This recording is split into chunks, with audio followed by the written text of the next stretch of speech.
Bonjour à tous, j'espère que vous allez excellemment bien. Aujourd'hui, on se retrouve pour parler cyclisme, pour faire le débrief de l'étape numéro 4 de cette Vuelta 2022. Première étape du côté de l'Espagne, étape qui a été animée. Je m'attendais même pas à ce qu'elle soit autant animée que ça. Et vous allez bien vous foutre de ma gueule dans les commentaires. N'hésitez pas à vous abonner à la chaîne, à réagir dans les commentaires, à mettre un pouce bleu, à partager la vidéo sur les réseaux sociaux, notamment auprès de vos proches si vous pensez que ça peut les intéresser. Dans les commentaires, n'hésitez pas à me parler d'un coureur auquel je n'aurais pas pensé dans cette vidéo, ou que je n'ai pas pu traiter parce que j'essaie de ne pas mettre non plus 150 noms au départ. N'hésitez pas également à vous abonner à la chaîne. Quand vous abonnez à la chaîne, vous pouvez ajouter la petite cloche, comme ça vous êtes au courant des dernières vidéos qui sortent sur la chaîne. N'hésitez pas également à faire un petit cours du côté de TikTok. Je rappelle que vous avez un petit peu un débrief en avant-première de ce qui s'est passé sur l'étape de la Vuelta entre 2 et 3 minutes. Tous les soirs vers 18h10, 18h15, le temps que ça upload. Étape assez animée, encore une fois, dans le final je ne m'attendais pas à ce qu'on ait autant d'animation, je m'attendais à ce qu'on ait 2-3 peut-être petites attaques dans le final, mais on a repris l'échappée assez vite. Pourtant l'échappée où il y avait quand même Lutsenko, où il y avait pas Simon Kerr du côté de chez EF, on avait un coureur britannique chez EF qui était également dans cette échappée. Donc c'était plutôt une échappée de bonne qualité, plutôt une échappée qui pouvait être dangereuse. C'était James Shaw également, le britannique. Et puis avec également des coureurs espagnols comme Okemika. Et puis cette échappée en fait était reprise assez tôt dans l'étape. Et ensuite, ça a été assez nerveux. On a eu pas mal d'attaques, notamment une bagarre entre Roglic et Alaphilippe pour les secondes de bonification du sommet. La descente effectuée par Van Wilder, Van Wilder qui a coûté cher à Repa, le Tchèque. De la Cairn Pharma qui a fait une grosse chute, je pense qu'il ne repartira pas. Et puis ensuite, la montée finale où ça a été assez chaud, assez dangereux, enfin assez chaud parce qu'il y avait personne qui prenait vraiment l'initiative. Et ce qui fait qu'on a vu notamment des gros coups d'épaule entre Mas, Pedersen notamment. Ça a été assez chaud entre les deux. Et puis à la fin, victoire de Primož Roglic, qui a été assez impressionnant, il faut le dire aujourd'hui. Primož Roglic, il est en forme et on va le faire remonter un petit peu dans les prétendants à la victoire. Maintenant, il faudra voir sur une vraie grosse arrivée de montagne, parce que là, c'était une côte de puncher pour aujourd'hui Roglic. Mais vu l'attaque qu'il a plantée aux 250-300 mètres, il a été assez impressionnant. Pedersen, qui est au final le seul sprinter, et le seul que j'avais mis parmi mes prétendants favoris qui est là dans le final. Et puis voilà, une belle étape aujourd'hui sur cette Vuelta. J'ai décidé de mettre 13 sur 20. Le final est bien animé, sinon le reste de l'étape c'était beaucoup plus calme. J'ai hésité, pour tout vous dire, entre 13 ou 14. J'ai mis 13 parce que il y a une partie de l'étape où c'était une étape traditionnelle de Grand Tour. Et puis c'est vrai que sur la fin, ça s'anime, notamment sur la descente, notamment la fin d'étape où personne veut prendre vraiment l'initiative, où c'est assez intéressant de voir que on s'aperçoit que collectivement, il y a quand même des équipes qui sont aussi assez faibles sur cette Vuelta. Mais l'étape est assez intéressante pour la suite de la course. Elle nous en a appris beaucoup, je pense, pour l'étape de demain par exemple, ou l'étape de jeudi également. Et c'était une étape intéressante, c'est une étape qui fait le taf. Donc comme je dis toujours, une étape qui fait le taf, c'est un 13 sur 20 chez moi. Et on passe tout de suite au bilan des Bleus. Du côté du bilan des Bleus, je commence avec Sivakov. 5e de l'étape, Sivakov. Donc ça montre que Pavel est en grande condition physique. Ça, c'est une très bonne nouvelle de la part de Pavel Sivakov. Ça montre aussi que les jambes sont bonnes. Les jambes sont bonnes pour le Français. Intéressant aussi, c'est que c'est le premier de l'équipe Ineos ce soir, à l'arrivée de cette étape. Donc ça, c'est intéressant. Ça montre aussi que le coureur est en grande condition. Ça montre que Pavel, il est un peu sur la même lancée que le Tour de Burgos et que ça se passe très bien pour lui. Et quand tu vois que Carapaz fait 24e de l'étape, alors que normalement il est capable de faire mieux sur ce type de parcours, que le seul Ineos qui est avec eux, c'est Ethan Etter, mais qui je pense aura du mal en montagne, et Geoghenaert, tu te dis que Sivakov, c'est la bonne carte, je pense, chez Ineos. J'avais eu des doutes parce que quand on avait vu la chute, notamment aux Pays-Bas, je m'étais dit, ils vont peut-être sacrifier Sivakov en tant qu'équipier, sauf que ce soir, Sivakov, il a 16 secondes d'avance sur son équipier Carapaz. Carapaz que j'ai que j'ai pas vu de la montée finale sur les images, mais c'est pas incroyable. Alors que du côté de Pavel Sivakov, finir 5e, c'était quand même très puncher aujourd'hui, très puncher sprinter. Ça aurait convenu à merveille, je pense, notamment à Van Aert et à Sagan aujourd'hui, ce type d'arrivée-là. C'est pas le registre de Sivakov. Donc si il arrive à être performant sur ce type de montée, c'est plutôt très intéressant. Ça montre qu'il est en grande forme et ça va être assez intéressant de voir ce qu'il va être capable de faire sur d'autres étapes, sur des montées, de 5-6 km, mais aussi sur des montées d'une dizaine de kilomètres, où Sivakov va être très intéressant. Sur le Tour du Burgos, il a quand même été impressionnant, Pavel Sivakov.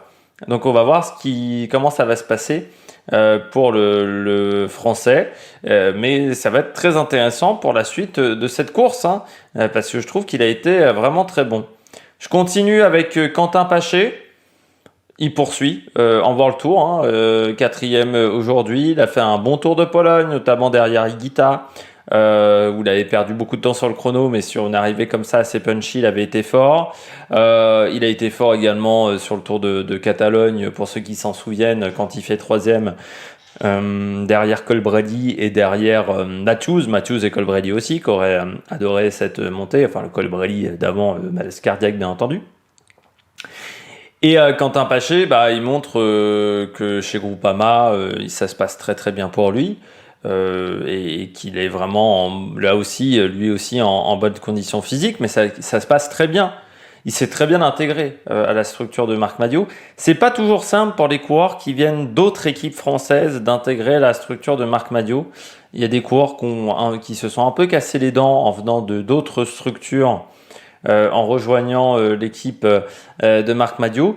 Et lui, ça se passe bien en venant de BNB, surtout qu'on avait des doutes, parce que c'est vrai que sa deuxième année chez BNB, sa dernière année, c'était pas bon. Il avait eu une année compliquée, autant il s'était révélé en 2020, autant en 2021, ça a été compliqué. Et puis ça montre que c'est un coureur qui est toujours très performant. Juillet, août, septembre, c'est une période qu'il affectionne, Quentin Paché. C'est peut-être pas forcément le coureur qu'on va plus voir en début de saison. Par contre, sur cette période-là, on le voit beaucoup. Et là, Quentin, il a fait vraiment une belle perf. Là, 4e sur un grand tour. C'est très intéressant pour la suite, avec une équipe Groupama qui était à son service, notamment Thibaut Pinot. Thibaut Pinot qui, au final, finit à 6 minutes sur cette étape, donc il joue pas le général, vu le temps qu'il a perdu aujourd'hui. On avait des doutes. On se disait, un mec qui fait le contre-la-montre à fond comme ça. Mais lui, il avait quand même dit en interview, on savait qu'on pouvait faire un bon chrono, mais tu sentais que c'était pas des ambitions personnelles d'être performant sur le chrono. Alors que moi, j'avais cru au départ que cette performance-là sur le chrono, c'était pour lui permettre de faire un bon classement général. Bon, j'avais ensuite été un petit peu refroidi par son interview. Puis là, aujourd'hui, il finit à 6 minutes. Même si les quelques fois où je l'ai vu dans le peloton, alors je pense qu'à un moment, là, sur la vue d'hélicoptère, je pense que chez Eurosport, ils ont confondu avec notre coureur, peut-être. Mais moi, quand je l'ai vu à un moment à l'arrière du peloton, là, sur les 3-4 premiers jours, je trouvais que les jambes tournaient plutôt pas mal, que le coup de pédale était plutôt bon du côté du coureur français. Donc on jouera les victoires d'étape pour Quentin Paché et également pour Thibaut Pinot. Mais Quentin Paché, il y a des profils qui peuvent être intéressants. Alors demain, peut-être que c'est un peu long pour lui, mais il faudra voir. Sinon, il y aura encore des belles arrivées, notamment en deuxième semaine. Il y a encore une étape qui peut soit convenir aux sprinters, soit convenir aux punchers, qui peut être intéressante pour lui. On termine du côté des Français au top avec Ben O'Connor. Du côté des Bleus au top, avec Ben O'Connor 6e. Il est là pour faire un bon classement, il est là pour faire podium. Ben O'Connor, il y a un objectif du côté de Ben O'Connor, il est là pour faire un grand résultat et c'est son objectif et il va tout mettre pour pouvoir le réaliser. Parce que 6ème aujourd'hui, Ben O'Connor aussi, hein, on n'est pas sur un puncher, c'est pas un coureur de classique. Ben O'Connor, c'est un grimpeur et il a été très très bon sur cette arrivée-là. Il a fait vraiment une belle montée. Alors pourtant, c'était assez musclé entre les différents sprinters, les différents leaders pour la gagne. Lui, il s'en est bien sorti, Ben O'Connor. Donc plutôt très intéressant de la part du coureur australien. Et puis, il a perdu certes un peu de temps sur le chrono par équipe, mais ça rassure au niveau de la condition physique. Ça rassure aussi sur sa capacité à enchaîner Tour de France Vuelta, parce que c'est vrai qu'au départ, il était programmé pour le Tour de France. La Vuelta, c'est un petit peu le lot de consolation suite à son abandon sur le Tour de France après la chute invisible sur les caméras de France Télévisions lors de l'étape des pavés. Mais Ben O'Connor, c'est bien ce qu'il fait là. En ce début de course, il va falloir continuer, mais il faudrait pas l'oublier, Ben O'Connor, parce que ça va être l'un des prétendants au top 10 très largement, et je pense même au top 5. Surtout s'il y a des coureurs qui se plantent, mais il va y avoir une vraie bagarre pour le général sur cette Vuelta, parce que quand on voit aussi la forme d'Henrik Mas, quand on voit Roglic, quand on voit aussi Sivakov, Remco Evenepoel, même Janeley, on se dit que la course va être très très intéressante dans les 2 semaines et demie à venir. J'ai un petit peu de fatigue, dis donc. Une baisse de tension. On passe tout de suite au bonnet d'âne du côté des Bleus, c'est Julien Alaphilippe. Alors, moi, encore une fois, je m'attendais pas à ce qu'il soit présent pour la gagne. Aujourd'hui, Julien Alaphilippe, puis je m'attendais à ce qu'il fasse un gros travail pour Remco. Or, on l'a en fait pas vu. Et encore une fois, comme je l'ai dit sur mon TikTok, j'ai l'impression que même c'était lui le leader, peut-être chez Quick-Step, ou au moins il avait un statut de coureur protégé. Or, à la fois sur le sprint en bonification, à la fois à l'arrivée, c'était pas du grand Julien Alaphilippe sur le sprint bonification. Quand il attaque, Roglic a pas beaucoup de peine pour le remonter, le dépasser. Alors normalement, du grand Julien Alaphilippe, quand il attaque, il y a peu de gens qui arrivent à le rattraper. Là, Roglic, il n'a pas non plus forcé son talent en ce moment-là. Et puis dans la montée finale, dans le kilomètre, il est plutôt bien passé. Sauf qu'il se fait déborder de toutes parts, il se fait enfermer dans le dernier kilomètre, il se fait complètement enfermer et il finit à 25 secondes, 28 secondes. Julien Alaphilippe, 51e aujourd'hui. C'est pas forcément terrible pour Julien. Pourquoi il n'a pas réussi à produire son effort? Est-ce qu'il était complètement enfermé? Est-ce qu'à partir du moment où il était complètement enfermé, il a décidé d'arrêter les frais pour cette étape? Mais c'est assez surprenant de le voir aussi loin. Et c'est pas rassurant, encore une fois, sur le niveau de condition physique qu'a Julien Alaphilippe pour le moment, parce que c'est vrai qu'on l'a vu sur le mur de Huy, sur le Tour de Wallonie, mais j'ai envie de dire c'est que le Tour de Wallonie et le mur de Huy, c'est vraiment là où il est le meilleur. Ensuite, il a chopé la Covid, et depuis, il n'a pas été incroyable, Julien. On l'avait vu aussi au championnat de France, c'était pas mal pour un jour de reprise, mais c'est parce que c'était un jour de reprise. Julien, il court après le temps. L'objectif, ce sont les championnats du monde maintenant, peut-être le Tour de Lombardie, mais surtout les championnats du monde. Et il va falloir vraiment cravacher à partir de maintenant. Et pour le moment, j'ai l'impression qu'il y a un retard au niveau de sa condition physique. Et est-ce qu'il arrivera à rattraper ce retard? Pas sûr. J'ai l'impression que ça va être compliqué pour Julien Alaphilippe. Donc il va falloir... soit que ça s'améliore vite, soit il faudra revoir ses ambitions à la baisse. Attaque de Marlou! On passe aux coureurs au top. Et du côté des coureurs au top, je commence avec Primoz Roglic. Impressionnant ce soir, cet après-midi, Primoz Roglic. Quand il sort aux 250 mètres dans le final, il est impressionnant. Autant sur les bonifications, moi j'ai plus trouvé qu'Alaphilippe n'était pas tranchant, plutôt que Roglic ait fait un effort incroyable. Mais à 250 mètres, faire ce qu'il a, il a mis quand même un peu une peignée à Pedersen, il a mis un peu une peignée à tout le monde, vraiment fort de la part de Roglic. La seule inquiétude que j'ai du côté de Roglic, c'est qu'à part Sepkus, on n'a pas vu grand monde. C'est-à-dire que Grazing, Tennyson sont lâchés très tôt, avec Affini également. Il y a quand même pas mal de coureurs de sa formation qui ont été lâchés assez vite chez Jumbo. Donc on peut avoir des doutes sur la solidité de sa formation. Mais Roglic, là, et encore, enfin, sur la solidité de sa formation, il a été vainqueur de la Vuelta avec des équipes qui tenaient moins la route que ça, Roglic. Mais là, il a été fort. Il a été très très fort. Parce que quand il sort dans le final, waouh, ça envoie. Hein. Ça envoie au niveau de la montée. Hein, quand il part, et c'est le seul qui arrive à faire l'écart. Tu peux te dire, il y en a peut-être un ou deux qui étaient enfermés. Mais quand il attaque, putain, c'est du costaud, quoi. Et Pedersen, encore une fois, il est dans la roue, Pedersen, il ne peut rien faire. Et pourtant, sur ce type d'arrivée-là, maintenant, Pedersen, c'est devenu une référence. Il ne peut absolument rien faire, Pedersen. C'est-à-dire que l'écart se fait, il met tout ce qu'il a, Pedersen, sur les 100 premiers mètres, et puis, ça rebouche pas le trou, quoi. C'est-à-dire que Roglic fait la cassure, et après, c'est fini. Alors, il arrive à revenir un peu sur la fin, Roglic. Pedersen, pardon, sur Roglic. Mais c'était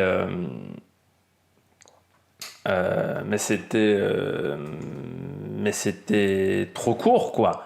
Trop court pour Pedersen pour revenir. Et Roglic, il est en grande condition physique. Vraiment, les jambes tournent bien.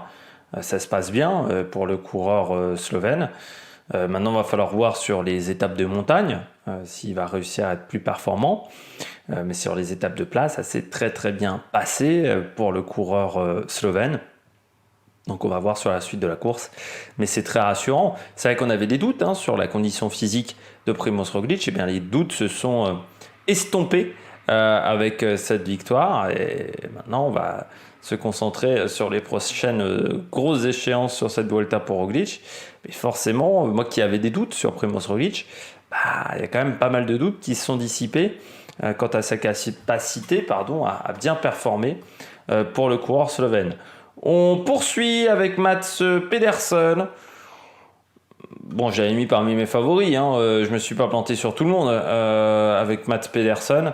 C'est bien ce qu'il a fait aujourd'hui. Il est tombé sur plus fort que lui. Voilà, il n'y avait pas de possibilité de faire autre chose, quoi. Il n'y avait pas possibilité il fait la course, le placement parfait. À un moment, il est un peu loin dans la descente. Peut-être qu'il se prend une décassure même dans la descente. C'est peut-être l'erreur. Il se fait un peu manger au niveau du placement, mais encore, ça roulait tellement peu vite que je pense pas qu'il ait consommé énormément d'énergie, notamment face à Enric Mas. Il utilise très bien Kenny Elissonde qui fait le job aussi pour lui. Le problème, c'est que quand Roglic il accélère, lui, il peut rien faire. Il ne peut rien faire. Il ne peut absolument rien faire. Alors, est-ce que c'est l'énergie qu'il a perdue dans la descente qui a fait qu'il n'avait pas ce petit truc en plus qu'il avait eu, notamment face à Brian Cocard sur l'étoile de Bessèges? Ou peut-être que la montée était trop dure, tout simplement pour lui, qu'il ne pouvait pas faire mieux par rapport à un puncher, on va dire, un grimpeur puncher comme Roglic. Mais il s'est fait manger. Malgré tout, c'est quand même une belle performance. Et puis surtout, d'un point de vue comptable, on a le classement du sprinter, classement du maillot vert. Il a moins de 10 points de retard désormais sur Sam Bennett.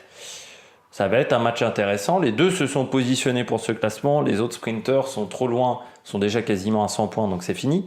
Mais Mats Pedersen, ça va être une grosse épine dans le pied pour Sam Bennett. Et ça serait un résultat très intéressant pour Mats Pedersen, parce qu'il n'en a jamais gagné des classements des meilleurs sprinters sur les grands tours. Donc autant vous dire que la motivation est là pour le coureur danois. On passe tout de suite au bonnet d'âne. Du côté des bonnets d'âne, je commence avec Richard Carapaz. C'est moyen, l'étape du jour de Richard Carapaz. Alors c'est pas une catastrophe, il est dans la cassure à 7 secondes. Oui, mais par rapport à Sivakov et par rapport à Gegenhardt, eux les deux sont pas dans la cassure. C'est-à-dire Carapaz se retrouve dans la cassure. Et puis comme je rappelle également que Carapaz l'année prochaine il rejoint EF, bon, pour Ineos, c'est pas intéressant de le faire gagner, d'un point de vue marketing. Alors que de faire gagner Sivakov, de faire gagner Etanneter, de faire gagner Guggenhardt, plutôt que Etanneter, parce que Etanneter, s'il gagne la Vuelta, il faudrait quand même qu'il y ait quand même pas mal de mecs qui se plantent. Mais entre Sivakov, Guggenhardt et Carapaz, je choisis Sivakov, vu ce qu'il a montré sur le dernier Tour du Burgos. Il perd 7 secondes aujourd'hui, et tu peux te dire, il perd 7 secondes, mais il est dans les premiers du deuxième groupe. Non, il finit derrière Jan Bakeland, c'est juste devant Landa. Donc il finit dans le milieu du deuxième paquet. Il n'est pas dans la situation de Simon Yates qui finit premier du deuxième groupe, ou Carl Fredrik Hagen, ou même un Gino Mader. Lui, il finit déjà 10 places derrière Simon Yates.